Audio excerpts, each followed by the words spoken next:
welcome to the exploration of video games, where we explore each other's favorite video games. Today, we are exploring the world of Super Mario Land, one of George's favorite video games. So how about you tell us a bit about Super Mario Land?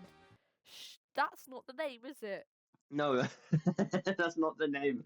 It's okay. That already gives us a bit of context of how much I know about this game. We did nothing. You know nothing. Yeah, disclaimer, I have played the game. I just am great with names. Yeah. Okay. How about you tell us a bit about the game, George?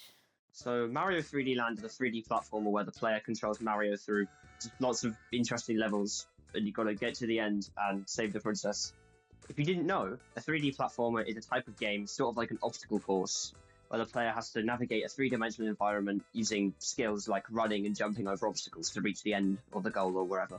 Specifically, Super Mario 3D Land is one of my favorite games, and I can't really pick out one single thing that makes it my favorite. The whole thing is just so good that I can't think of one specific thing. Well, that's understandable if you like it so much. Exactly. If you think it's such a good game, then obviously you can't pick out a specific thing if you think everything is good. I want to state right out the blank, I don't think everything is good.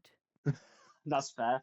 There are some parts of it, to be fair, that I think aren't like that I would change, but overall, I think it's really good. So Okay. Well, I played the game for a good 3 hours, I think.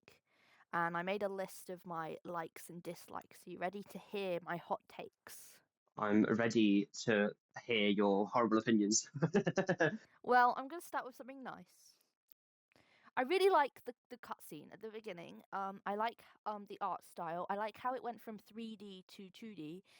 It introduces the 3D-ness because obviously it's Mario 3D Land because it's a 3DS game. But I also like how it still shows the 2D bit in the picture. It looks a bit like fan art, even though it's not. I like it. It's cute. Yeah, and it was sort of trying to emphasize the whole 3D thing because that game, I think it came out the same year as the 3DS, so it was one of the ones that was trying to show off the 3D. It was like, look, guys, look at what we can do. We can make a 3D thing on a little box. That's cool.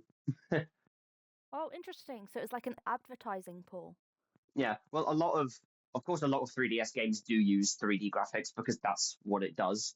But the specific use of sort of depth and stuff like that, and just other things, is because of the 3D slider on the side of the console, where you can have a 3D view like you're in a cinema, even though it kind of sucks and it doesn't really work that well. But they were trying to push that at the beginning of the console's life because they wanted people to buy it because of that. Well, for the time it was good, but now in 2025 it kind of sucks. Yeah, I never really used. I used it when I was younger, and it hurt my eyes, and I've never used it really since. I turn it on every now and then just for a joke, but then I realize it sucks, so I turn it off again. I never used it as a kid, really. I kind of just fiddled with the Switch when I was bored. Yeah, that's fair. That's all I really did. Flick it up and down. Okay, so another positive point is, so when I started level 1, I noticed I love how colourful it is.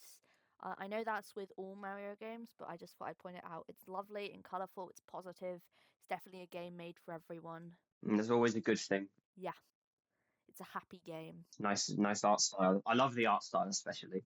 Yeah, the art style's great. Right, next. Mm. It doesn't really tell you need to collect coins, but I get how, as the coins are kind of the first thing on it, the player kind of guesses. But because the coins are like appearing and disappearing, it's hard to guess. That's kind of the goal. And also, why are the first coins so difficult to collect? And when I was trying to collect the coins, I was being attacked by this short, little, stubby guy. Like, you should be introducing the mechanics one by one, not overwhelming the player with different things. If it's an all ages game, it should be slowly edging the player in, ignore my wording, not like exploding the player's mind. That is fair, to be honest. The beginning of the level is quite. It's interesting how they don't just have coins laying there. They have the bit in the little river off to the right side where the coins are jumping out of the water and stuff.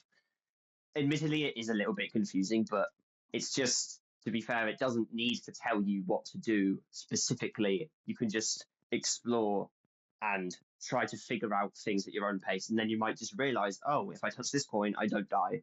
I will give you that. It is a bit confusing if you don't know what you're doing. It is overwhelming. All the things they throw at you in the first few seconds. Exactly. To my next point, which is in capital letters, which emphasizes anger.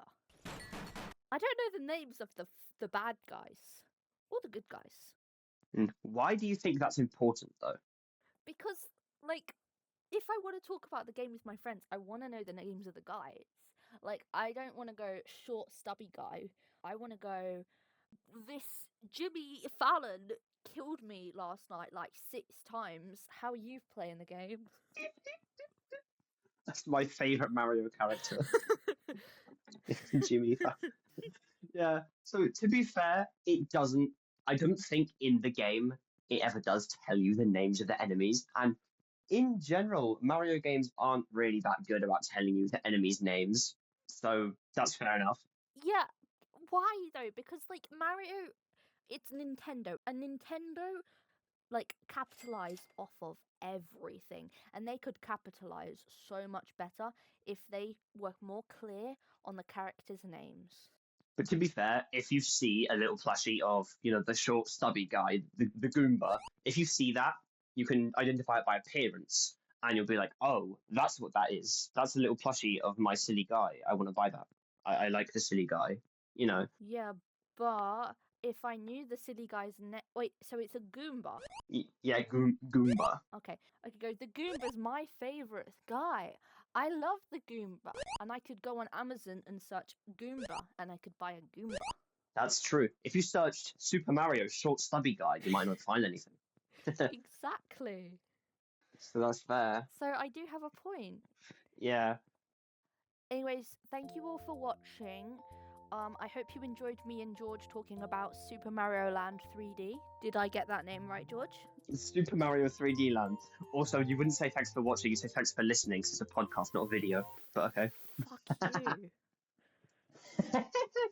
Pedantic. Well, thank you for listening with me, Ash, and Pedantic George. I hope you tune in next time where we talk about Stardew Valley.